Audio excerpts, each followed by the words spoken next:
I learned that virtually any kid who has been written off, virtually any kid who has that thick cum folder full of failure, has an ability and a potential that we simply don't see. Join us as Mike Rose talks about lives on the boundary. I'm Bill Moyers.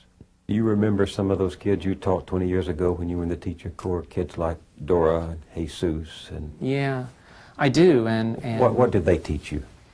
Yeah, good question. It's one that's rarely asked. You had to learn from them. Did I ever learn from them?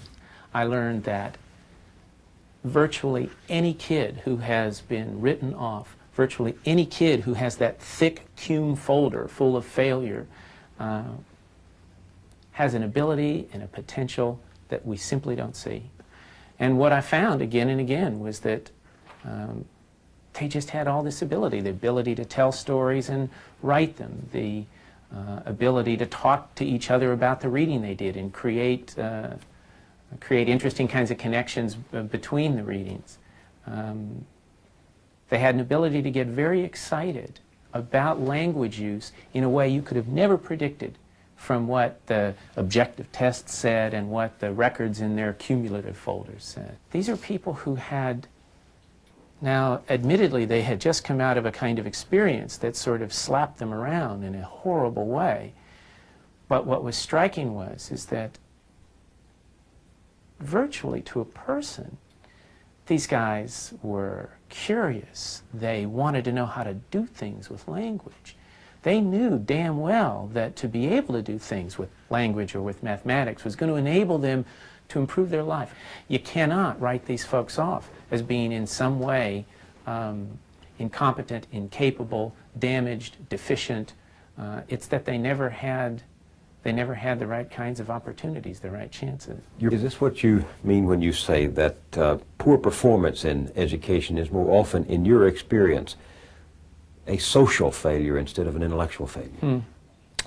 So often we assume that miserable test scores or a failed performance of some kind, you know, the stunted piece of writing that we always see tossed before us in our national magazines as evidence of our, cultural demise, the low reading scores, the dropout and truancy rates.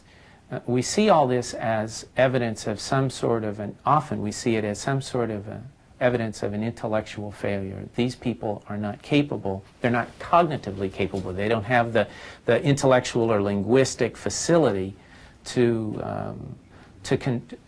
conduct these kinds of tasks and to comport themselves in the school system. But there is this continuing tendency in our society to look upon the poor as somehow different. And I don't mean just different in having less money. Right. Different in terms That's of right. soul or mind or That's recesses of spirit. That's right. We do tend to put them in that polarity.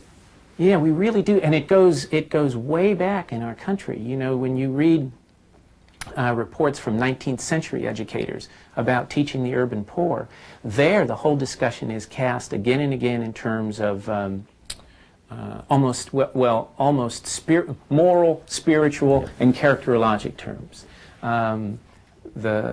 Virtually calling the children of the poor barbarians, virtually calling them without a soul, virtually calling them without character or with flawed character. As we moved into our own time, that sort of moralistic cast has tended to diminish a bit. But instead what we do now is we zero in to the little loops and contours of their mind or the language they use, and we find here, we assume we're finding these very fundamental deficiencies that makes them different from us. Not just different because they have less money, but different in intellectual capacity, different in character, different in ability to use language. Seems to me that one of the first purposes of education is to open our eyes to our own worth and our own capacity to change our lives, or at least to understand the lives of others. If we really mean that in our educational system, then we have to truly think of ways, rigorous ways, to bring people into that encounter who traditionally have not been brought into it. Do you think there will be a place in this economy for all these people you would like to, whose potential you would like to tap, whom you would like to turn on to the joys and power of reading and writing? I can say that I don't see that we have any choice but to figure out how to invite more people from the poor and disenfranchised groups in this country. We don't have any choice but to figure out how to bring them in to our society. The presence of such a huge number of people who are so disenfranchised runs counter to the story, to the best story that this country tells itself about itself.